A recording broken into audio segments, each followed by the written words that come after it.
Sizə maraqlı bir sualım var.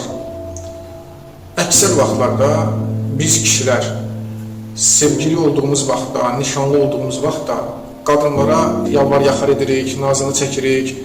Elə ki evləndik, başlayırıq əmr cümləsi ilə danışmağa, başlayırıq təhdid etməyə, təhqir etməyə və hətta şiddət göstərməyə. Elə bu mənzərəni qadınlara yaşadan kişilərin əksəriyyəti çox vaxt kişilikdən danışırlar, kişilər dəyişməz deyirlər. Bəs necə olur axı? Evlilikdən qabaq sən başqaydın, evlilikdən sonra tamamilə dəyişdin.